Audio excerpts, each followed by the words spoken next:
Lots of cheques. Big fat one from Tim Cowley. With the signature in my blood. Ah, looks good. I might even take the day off. After last night, you may have to. I had 2 hours sleep. I brought the rest of them onto the early plane. I'm glad I missed that part. I thought Swiss bankers were supposed to be staid and conservative. That's what they get up to when they come out of the mountains. Give me the lectures that I'm used to. Ah, makes a change from yodeling. Oh, I'm sorry. Morning. Oh, good morning. I put a note on your desk about a Miss Greensmith. Yeah, I saw it out of one eye. Your godmother. Yes. I wonder if I could talk to you about it. Well, I've had a look at it. If we can prove greater hardship, we can book the sitting tenant out and Miss Greensmith can have her house back. It's not complicated. Well, I think it may be. She's a very proud and independent old lady. They don't write songs like that anymore. No, David, do listen. Father can't do anything with her. And count me out. I'm not Solomon. Well, I'm very fond of her. I don't like admitting this, but I don't think I'm competent to do what she wants me to do. Now, look, don't give up before you start. Have a word with Peter Findon about it. He's handled quite a few of these. Any more snags? Just shout. Thank you very much. There's a Mr. Cheever outside. He wants to see you urgently. Who the hell's Cheever? Godfrey Allen's accountant. Oh, that Cheever. Trouble. Want me to talk to him? I don't think so, thanks. Not unless you like octopus for breakfast. Tell him 5 minutes. Can I get you some tea, Mr. Cheever? No, thank you, young lady. I'm here on business, not refreshment. Mr. Maine won't be very long.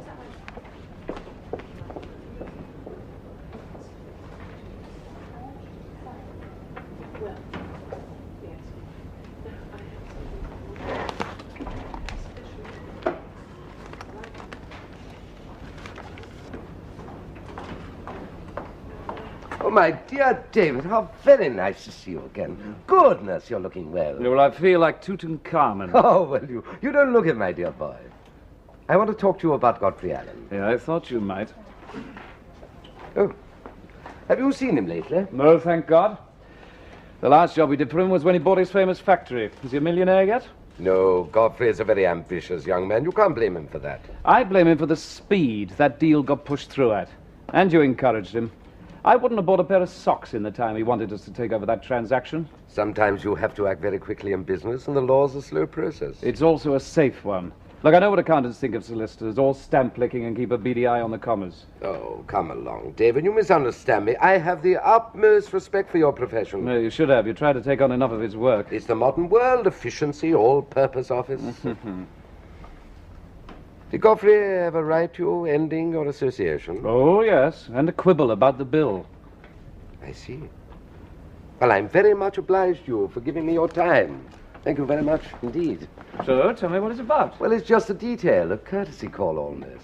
Just wanted to establish our respective professional positions, that's all. Thank you again.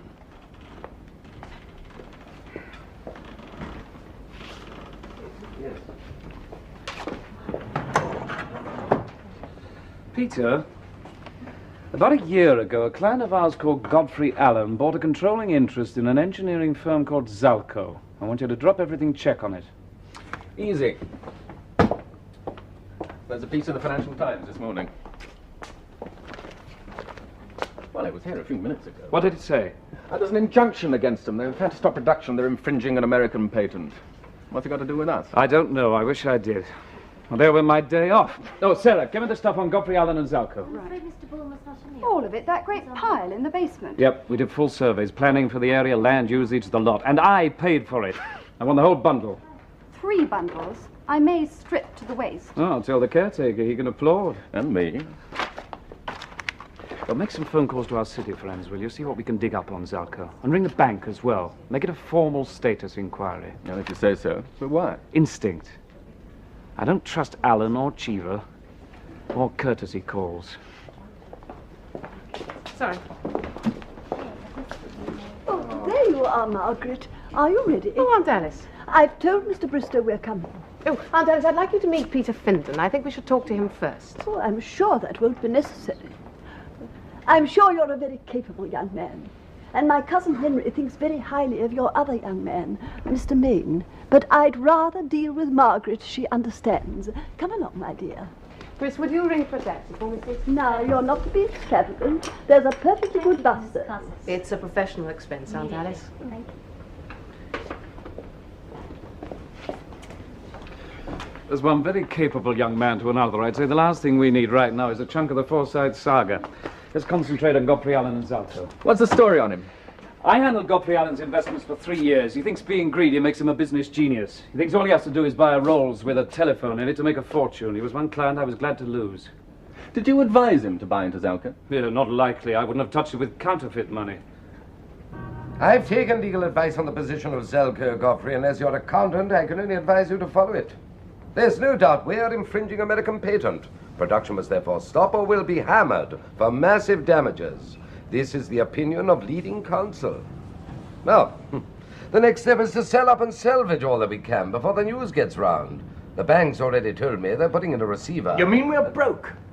I put £40,000 into this stinking business, and what am I left with? Nothing. All you put in was money. Zalko's 10 years of my life. And I was stupid enough to listen to you. Expand, you said. We'll all make $1 million, you said. You were pretty bloody keen to buy in. You couldn't get the deal through fast enough.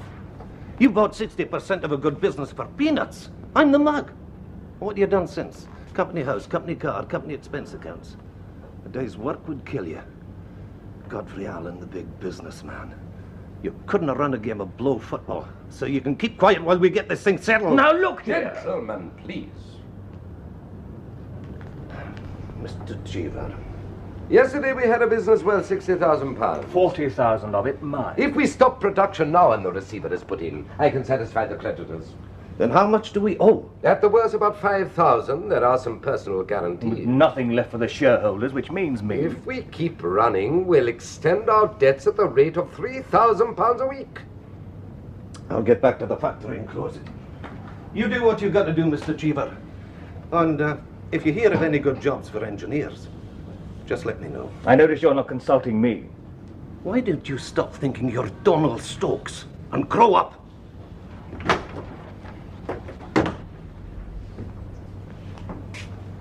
You've got to admire Stuart. He's taking it very well. Oh, easy to do with somebody else's money. Besides, all he needs is a set of machine tools and he's happy. It's about all he's bloody got. At least he can make a living with them, which is more than I can. What am I going to do? Except that you've made up... that an unwise investment has been made. Oh, there's got to be something. If only I hadn't listened to Stuart. He's not a businessman, he's a grease monkey. I don't think it was Stuart's fault. Well, it certainly wasn't mine, and your figures were all right. David Main should never have let me go into this. He admitted this morning the vending agreement was rushed through. Oh? It was one of the reasons I had for calling on him. Well, he should have stopped it. He should have known better. And he was handling your investments at the time. That's what he called it. Godfrey, I'm your accountant, not a solicitor. And our association only dates back from the Zalko purchase, but I would have thought that you had had a fairly strong case for negligence. It's not a bad idea. That's not a bad idea at all. And he's insured, isn't he? All professional men are insured against something like this. Yes, of course they are. You better be very assured of your facts. Don't worry about me.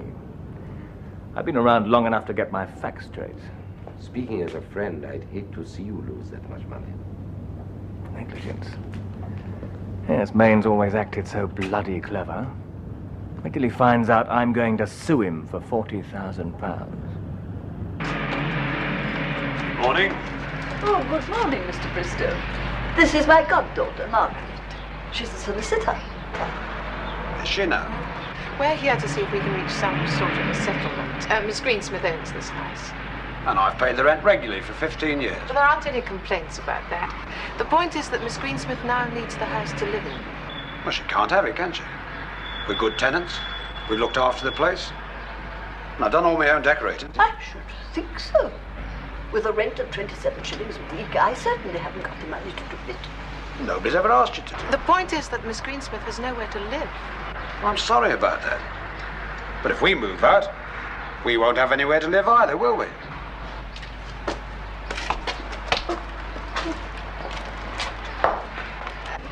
Mr. Bristow, you have 2 sons who are working and your wife has a part-time job. Surely you could think about buying a house. Miss Greensmith is prepared to give you a reasonable amount of time. This is controlled property. We're sitting tenants. But it is her house, Mr. Bristow. It belongs to her. I can't help that. Did you say you were a solicitor? That's right. Well, the way things are going, I'd better get one myself, hadn't I? I would think that's the best thing you could do, Mr. Bristow. You keep your advice for the old lady, miss.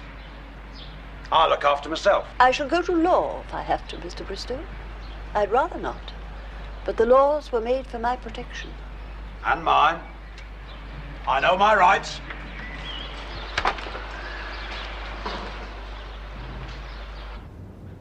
I can give you a full statement of the financial position, Mr. Chapman. The loss sustained here by Mr. Allen is considerable. If we're going to sue your previous solicitor, I shall need to know a little more than that. Yes, of course you will.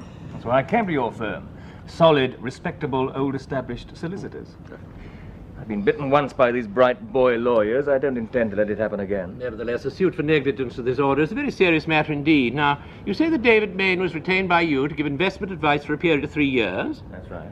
And during this time, his advice was sound? Well, it was a bit slow sometimes. Still, a couple of his property deals gave me 100% profit, so I didn't mind. Then you invested your total capital in a firm called Zalko. Was this on Main's advice? Mr. Allen? Well, yes. Oh, for God's sake, that's what I was paying him for. Yes, and Main was responsible for the vending agreement? Well, yes, of course. Of course he was. The papers are here somewhere, Godfrey. I take it the usual inquiries were made into the patent position and so on. Well, I don't know. I suppose so. Well, that is the normal procedure. Well, do we have a case or don't we?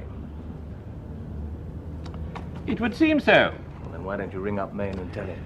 If I'm going to take this case, your claim will have to be set out very clearly in a formal letter. And how long will that take? There are 2 or 3 deals I could use this money for. If you let me have the documents, I can prepare the letter today, send it round by hand. Right. My secretary has the files for you. I think you'll find everything is there. Perhaps you'd let me be the judge of that, Mr. Cheever. I wouldn't attempt to advise you on accountancy problems. I know exactly what your father thinks about the situation. I appreciate his motives, but I want to be independent.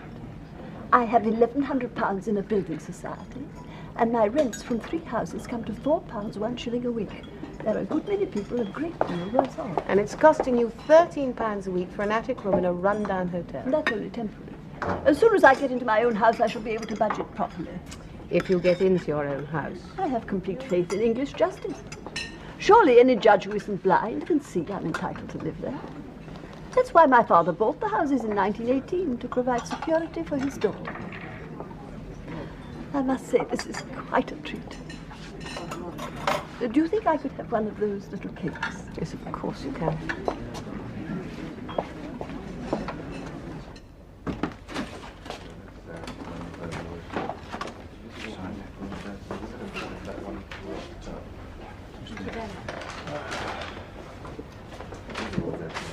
This has just come for you. Oh, thanks, Chris. Chapman Hunter and Palfrey lashing out of it, and they making deliveries by hand. Well, they had too much dignity to be in a hurry.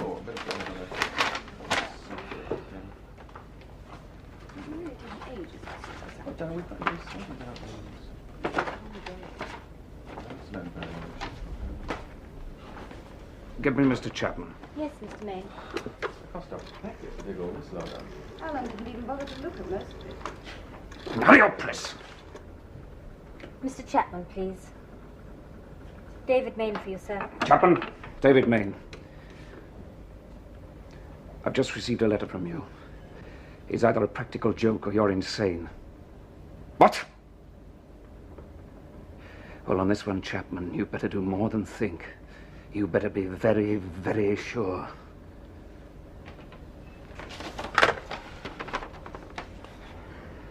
Come in for a moment, please. Sarah, please bring a book. Peter, I'd like you to listen to this.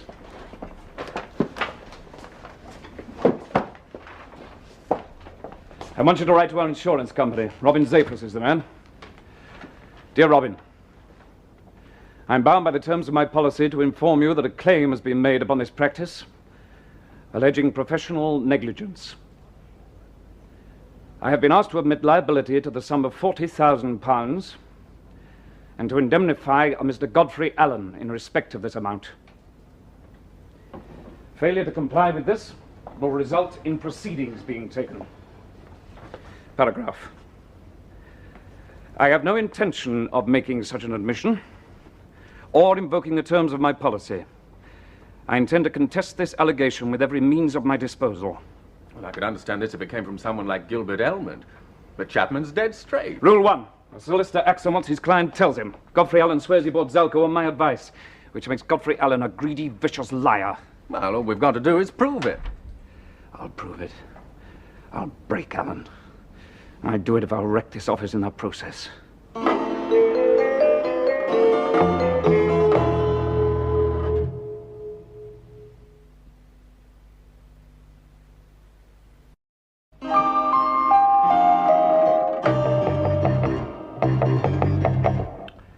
My client is extremely clear as to the facts, and these are substantiated by his accountant.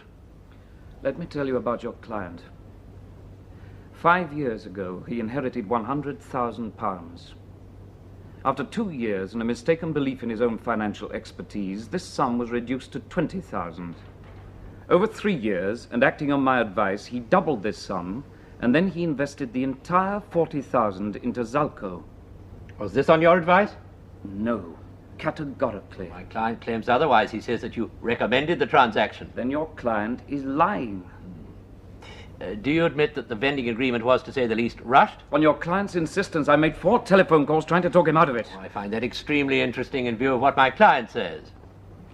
If your client had a dozen grandmothers, he'd sell each and every one of them to the highest bidder and then boast about the profit. I'd rather we didn't let personal feelings enter into this, Maine. I've looked through all the correspondence. If you felt so strongly that this investment was unwise, I would have thought it prudent to put such an opinion in writing. Now, we can find no such letter. Did you, in fact, write such a letter? No. I see. You know as well as I do, verbal instructions are given or taken half a dozen times a day, on a basis of trust and integrity on both sides. In my personal opinion, Maine, you take on too much work across too wide an area with too little attention to detail. Now, if I were you, I'd get on to my insurance company and settle. You took a risk, and it didn't work. I did not take a risk because I did not at any time advise Godfrey Allen to invest in Zalko. Well, you must permit me to give my client the benefit of any doubt. That is the way I prefer to run a practice. You might do well to follow the example. If we're being personal, you might like my opinion of you.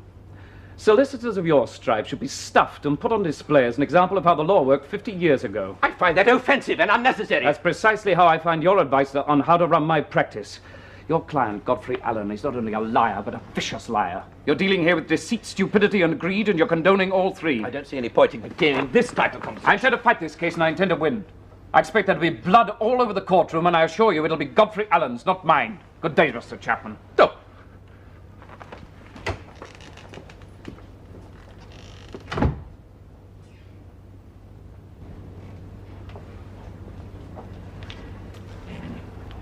I never thought I'd say anything like this, David, but I don't think you can win. I don't think so either. But I've never been sued for negligence before. One thing's sure. If I make an insurance claim for £40,000, there isn't a company in this country that'll give me a policy in future.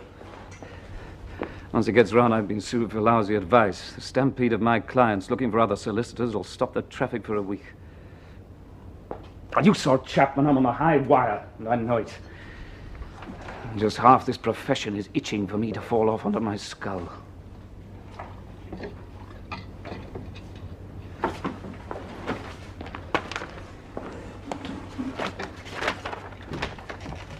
I saw Charlie Chaplin leave.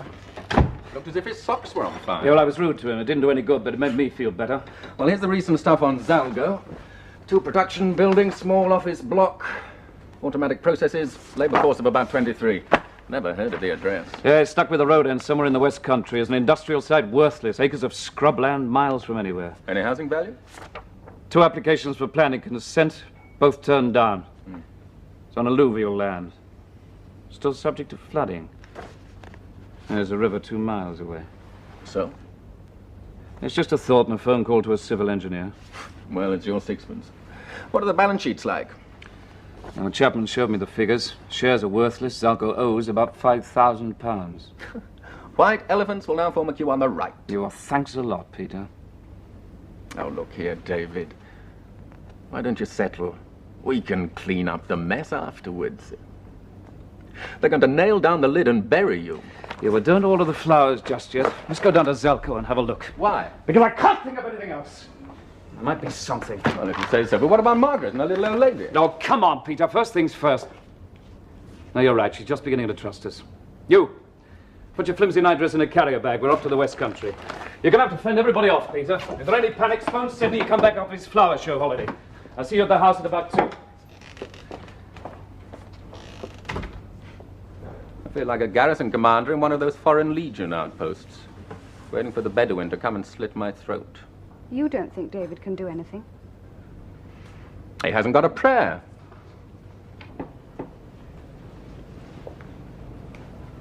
Well, I don't know about negligence.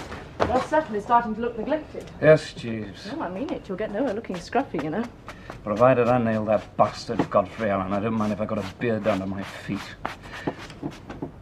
Julia, I didn't come round for a fast valet service. I want a list of outstanding bills, some account statements, and where we stand on those bloody endowment policies. But if you're fighting Alan, surely the practice will finance it. The practice is me. This isn't like you. You're too involved, too angry. Frightened, you mean? You? Oh, yes. It's the first crack in the dike, and I don't know how to plug it. And if I can't, everybody will start to worry. The Arkwrights, the Cowleys, the Castletons. How safe's their money if a liar can chisel me out of 40,000? What safeguards have they got if no insurance company in town will touch me? Prove that Godfrey Allen's lying. And they all lived happily ever after. I can't prove it. I've got no correspondence, no witnesses, nothing. Go to the Law Society. What for? It's none of their business. It's a civil action for negligence. It's sloppiness, not professional misconduct. Well, what about Ernest Lang? Look, ask Peter to handle it. Well, if you won't, you're being stupid as well as stubborn. I know the law. They'll nod wisely and advise me to settle. Well, do that. You can start again at the beginning. Middle-aged wonder boy makes a comeback. You could do it, you know. If you'd let people help you. If you'd start now. Julia, we all have professional nightmares about negligence, about liars and helplessness. Have you ever heard of anybody sharing a nightmare? Yes, I have. But nobody like you. You won't accept help. You won't admit to weakness. You think that failure is some sort of disease. I've told you it's a crack in the dike. And it's my confidence in me as well. If some 10th-rate conman like Allen can break me on a basis of simple injustice, I've got no business being in law. Oh, that's perfectionism gone mad. Haven't you ever heard of accidents? Yeah, don't look now. This is me swimming for the lifeboat. Well, that'll be Sarah. I better go. The ever-faithful Miss Courtney, secretary and shield-bearer. I thought you said you weren't accepting any help. Miss Courtney has a driving license and a notebook. Well, there's a perfectly good train service. I said help. Perhaps I meant comfort. Yeah, well, I'm not very good at accepting that either. And you should know.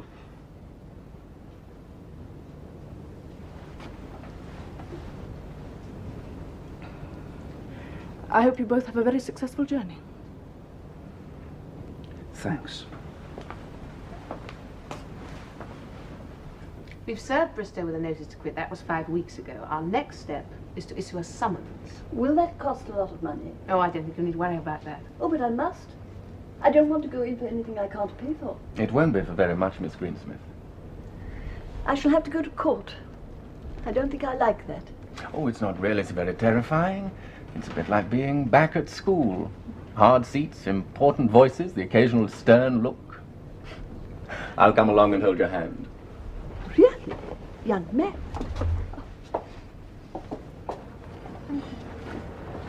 I'll let you know, Aunt Alice. It'll be in the county court. Now, don't worry. Goodbye, my dear. Bye-bye, Aunt Alice. I'll see you out, Miss Greensmith. Well, don't look so worried. It all seems simple enough. It might go for you. Aunt Alice expects me to stand up in court and plead. It's something I've never done. Well, there's nothing to it. Get the facts right, slot in the emotions, and go into the putter. You mean you've really never done it? My father had very fixed ideas about a woman's place, seen and not heard, even when that woman was a qualified solicitor. Besides, there's this.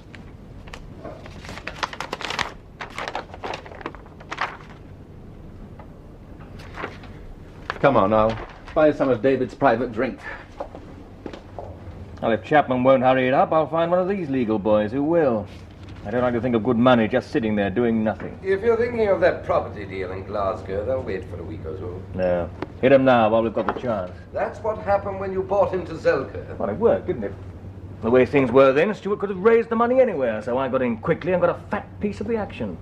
It's the way I work. What do you think about publicity for this negligence suit? Not very much. Oh, I don't know.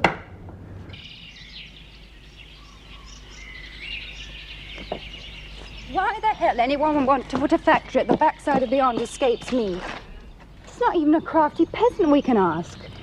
Oh, it's not a bit of good you being in a trance. Unless, of course, you want to spend the night leaning against the car. Oh, sorry, I was listening to the birds. Now I've heard everything. Oh, I'm just a country boy at heart. But if I had to pick the last place in England to site a factory, this would be it. What are we looking for, anyway? I don't know, love. Inspiration, a lever, an angle. I'd settle for a country pub with cold beer, fake horse brasses, feather beds and deep frozen Cornish pasty. By the feather bed bit, single or double? Don't kid yourself, David. You're a single bed man by choice. Anything else means sharing. And you're on your own. Fences up, gates locked, trespassers will be prosecuted. Some of the time, yes. And the other times are on your choice. Doesn't work like that. You sound quite an expert. I am. I've heard most of the propositions. There's the characters in need of comfort who miss their mothers, the ego boys who use sex as a mirror, the badge collectors who keep a list and a scorecard for performances, the rugger players who think it's a one-man scrimmage with me as the ball, even the hypochondriacs who think it's good for them. And where do I fit in? Now, at this moment, I classify you as one of the aspirin takers. You've got business worries and you think a four-poster bed is as good a way as any of forgetting them. I honestly don't think it'll help, David. Not now. So let's just find a frozen pasty and you can work your energies off on that. You sound like a police witness. Time, place, motive. One day I'll get all three right. You think? I'm sure.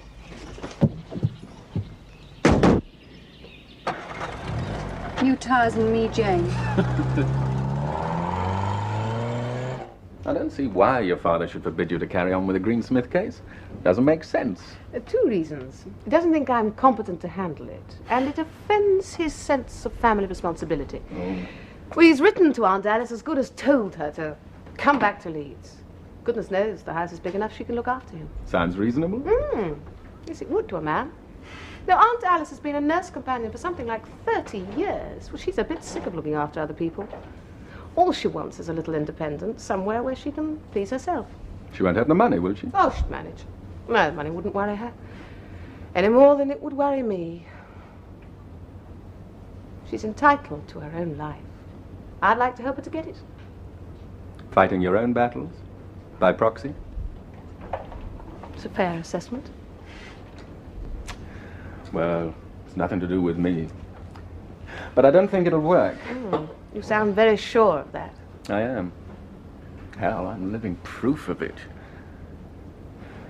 You fight your own battles along your own roads. It takes time and adjustment, some knowledge, and some humiliation. Once I was a barrister with a pretty wig and flowing robes, all the pomp and majesty of the law.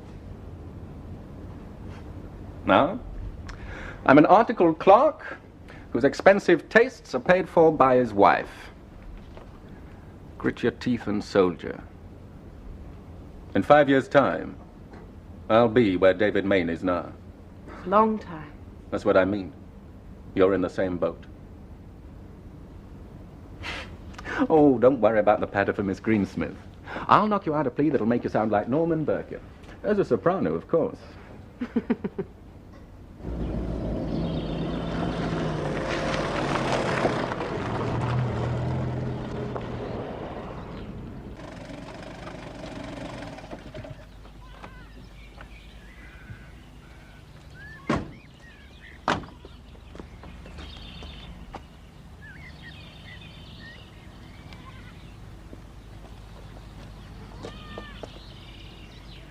Hello? There's no one here. Factory's closed. I know that, but I don't think Mr. Allen or Mr. Stewart would mind if I had a look around. Well, they didn't say anything to me about it. Are you wanting to buy the place? I just want to look round. Well, if you know Mr. Allen, I suppose it'll be all right. Good. See you now.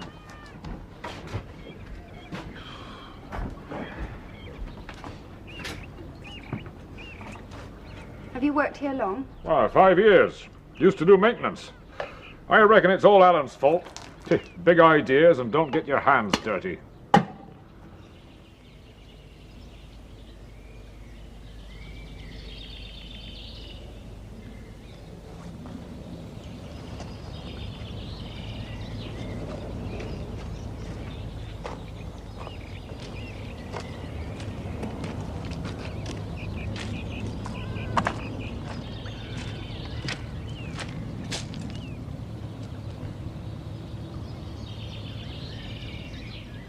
They say Mr. Stewart's got another job up north. Of course, he can't start another business, you know.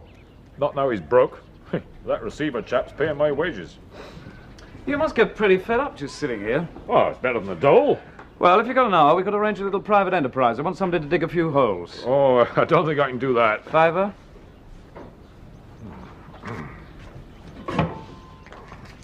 Now, you can be the watchman for a bit. If you're any good at it, I'll buy you a coke fire.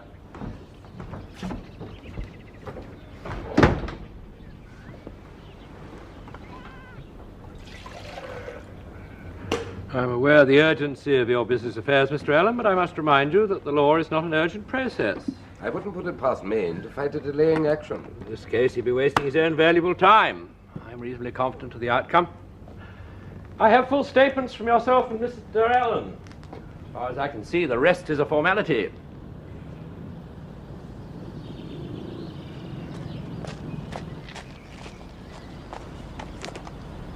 David, what is all this about? Are you digging for gold or what? Yeah, sort of. Near a river? It depends what you mean by gold. The only thing I know about besides law is people.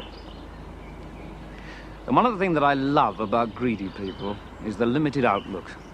Just like Godfrey Allen, where his nose ends, pound notes begin, and he can't take the trouble to see any farther. He won't think and work and calculate. Well, I will. I'm now going to walk all over him until my feet get tired. Then I'm going to take a small rest and walk all over him again.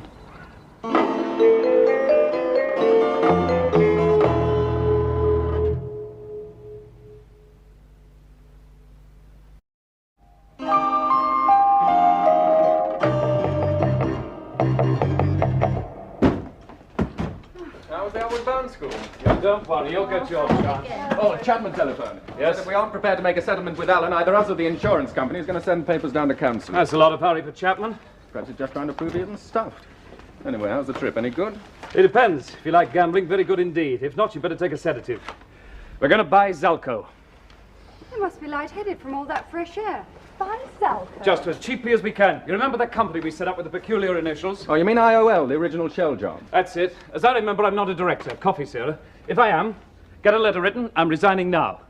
I want you to get over to the receiver put in by Zalko's creditors, offer him £8,000 for the company and its tax losses. Well, if you say so. I suppose the shareholders are better off with $8,000 than nothing. But there are only two shareholders, Stuart and Godfrey Allen. Oh, George Washington himself. Oh, yes, I should think he'll accept. Right, fast as you can, Peter. Sit on the doorstep till the deal's through. Take the company seal, the rest of the junk. I promised Margaret I'd go down to the county court with her. If Margaret wants an office to come back to, you better get out and buy Zalko. I'll explain to her. Oh, Pris, get me all that stuff on IOL, will you? Quickly, please. Yes, Herr Director. Less cheek or I'll steal your tin of biscuits.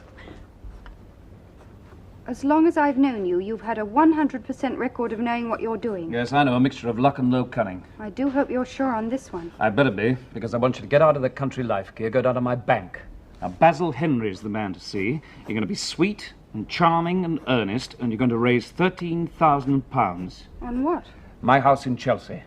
I've lived in this house for 15 years. Kept it in good order, put in a new bathroom and looked after it. There's me, the wife, and my two boys. The eldest gets married next year and he'll live with us for a bit until the council find him a place. And you have, in fact, looked for alternative accommodation? Council won't take us on. They say the waiting list is full already.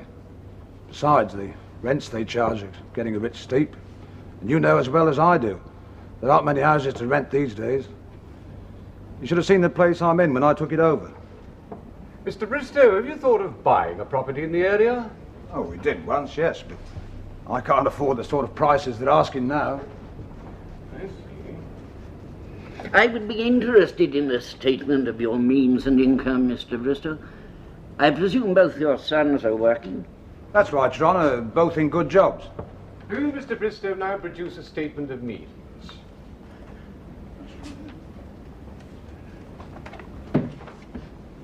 There's a total net income of the order of £45 a week.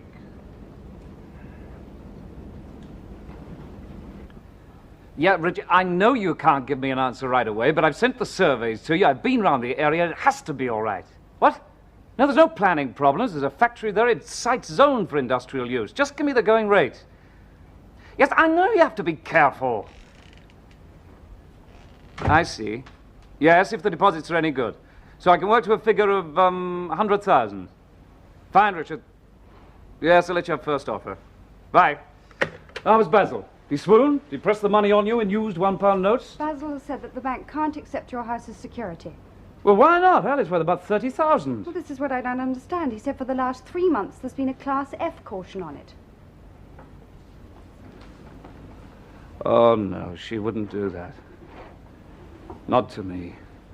What's a Class F caution?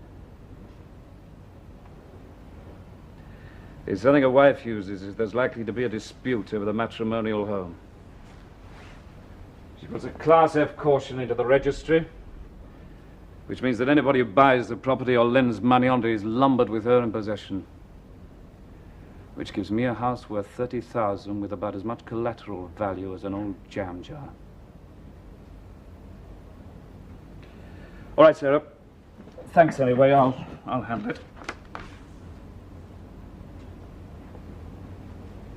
David, this is one thing more than anything else which is absolutely none of my business. But I do have connections, and if this Zalko deal's any sort of investment, I could probably raise the money for you. Why should you? Because you're in trouble and I'd like to help. Well, let me try it on my own first. As usual. But thanks. And I mean that. Greensmith derives an income of 27 shillings per week from the house occupied by Mr. Bristow. External upkeep can absorb, in some years, almost the whole of this amount. She's not entitled to a state pension. Now, my client has no wish to become a charge upon the state, and given occupancy of suitable living accommodation, is prepared to accept help from other members of the family. This is my case, Your Honour, that greater hardship will be suffered by Miss Greensmith than by Mr. Bristow, should she not succeed in obtaining possession of her own house. Julia, will you please stop fiddling with that junk and listen? I'm listening. Look, this is important. If you're going to do a Judas on me, at least put the garlic press away. Life goes on, David. I have 5 people coming round for dinner, and the world still doesn't revolve around your office and its problems. It does for me, especially now. It always has, so I'd rather spread the load. When you have the coroner you seem determined to get, I intend to have a few friends around for sympathy. I don't want to lead my own life. I wish you'd realize that. But if I have to, I'm going to work at it. I played Penelope for a long time, sitting with my loom through some pretty lonely evenings. I complained, I argued, and I wept, and none of it did any good. Your friends, if you still have any, probably think I'm a bitch. Mine are even worse, they're just sorry for me. That's why I go on seeing them. From my little halfway house. Neither a married woman nor a spinster. Too much in love with you to put my wedding ring away in the box. Not enough in love with you to bear the state you're in now. At what state? I'm doing my job. I'm trying to keep that practice together. Julia, I've got people like Cheever and Allen sharpening knives on my throat, and the last thing I need is for you to join them. Why did you put a land charge on the house? I took legal advice, just like you've always told me to. But you know what you've done? You've taken the one step that could probably ruin me. Probably. What if we are ruined? Oh, you know damn well I'll finish, begin again. But that's just the point. Where would you live? I don't see you in a Salvation Army hostel. Well, what's that supposed to mean? If we're ruined, I should like to keep a roof over my children's heads. Oh, God, no, not the Victorian bit. You'll be wearing a shawl next and standing in pub doorways. I should also like to keep a roof over your head.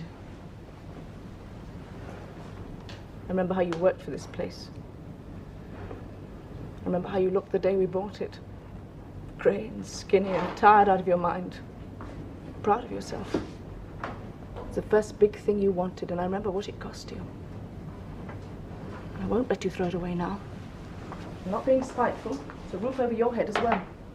I can stand the name-calling, the Judas routine. I know what I'm doing, and I know why I'm doing it. And most of it's for you.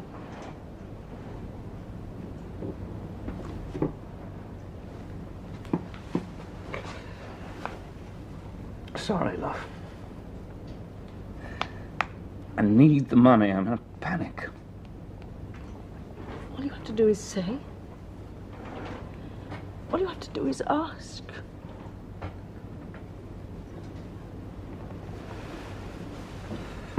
And you hate asking, don't you? Even now. Even from me. So tell me what to do. If you want a clear title to the house, you can have it. Just make sure you find a hostel with room for families. In this case, Alice Elizabeth Greensmith is claiming possession of a house presently occupied by George Elbert Bristow. The claim is on the grounds of greater hardship.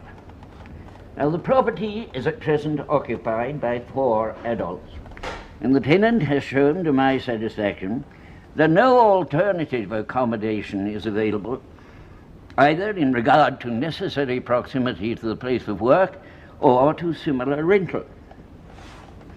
On the other hand, given the strong family ties shown to exist in the case of Miss Greensmith, it would seem that alternative accommodation is more readily available to her than to Mr. Bristow.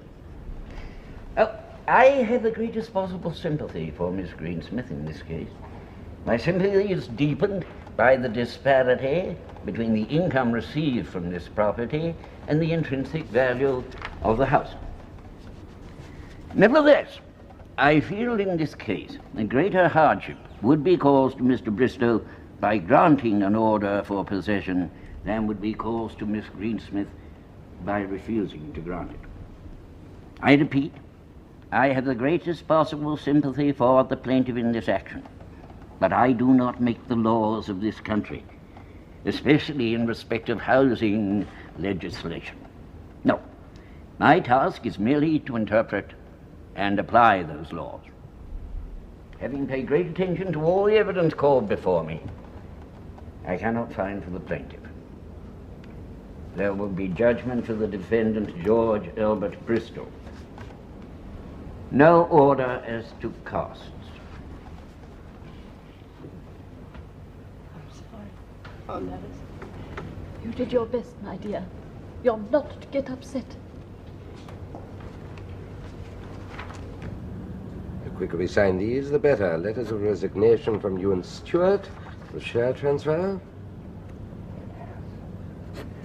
Money for old rope. Better than I expected. I knew we'd get some money for selling the company for tax loss purposes, but I thought it would take much longer than this. That's the way to do business. Make decisions and get moving. I'm a little worried about this IOL company. It isn't going through the usual vending agreement routine. Sounds like a solicitor. Who needs the red tape? Suppose so. Well, as soon as they've collected these, we shall receive a draft for 8,000, and we can forget Zalko. Put it down to experience. My share of the 8,000 is profit, and I get my original investment back from David Main. Could have been a lot worse. If we get the money from Main. Well, that's as good as in the bank, old boy. Signed, sealed, and delivered. Basil, I know how careful banks have to be. Well, thanks anyway. Bye. Well, that's the money. And here's Zalko. I must say it's rather nice to go out and buy a company. You've still got some work to do on it to get us clear of the receiver. But at least we own it, and it's watertight. I still don't see what good it's going to do you. You will. I'm sorry. That's all I can say. It's not enough. I'm sorry, and I'm sick, and I'm disgusted. It's not your fault, but it does seem so unfair. Yes, that's what sickens me. It is unfair. It's wrong and it's unjust. It's the law. I keep thinking what my father would say. He used to say, put your money in property. It's safe there. What will you do? I don't know. I shall have to think.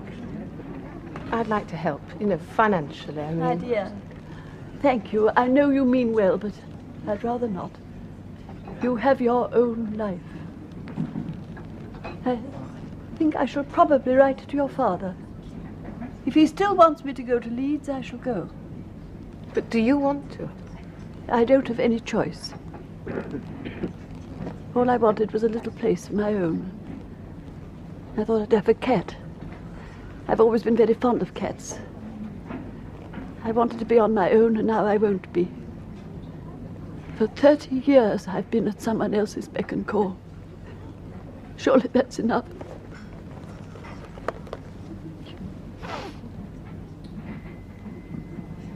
Why did you ask Chapman to bring Godfrey Allen and Cheever with him? Simple. Vindictiveness. And sometimes I get tired of being careful. They should be here now. Will you come this way, gentlemen?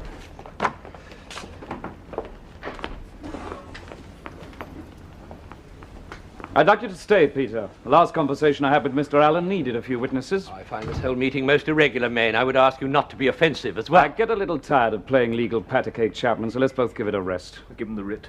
Let him make up his mind whether he's going to settle or not. Let's collect our money and get out of here. Same old Allen, same old mentality. A Cairo rug peddler on a bad day. I'm not prepared to tolerate this sort of discussion.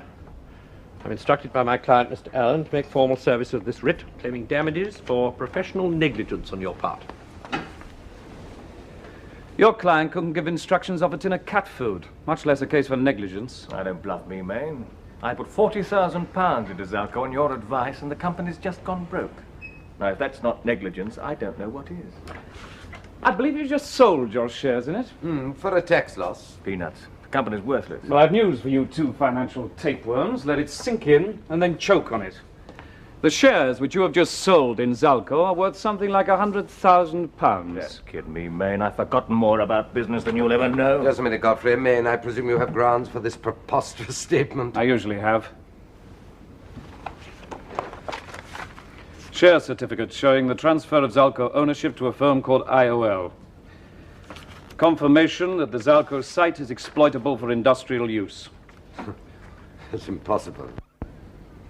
Surveyor's reports show extensive deposits of gravel under the Zalko site and adjoining land on which it has options. And I now hold a contract with Billings Aggregate worth £100,000 for that land and those deposits. Should have looked a little further, Cheever.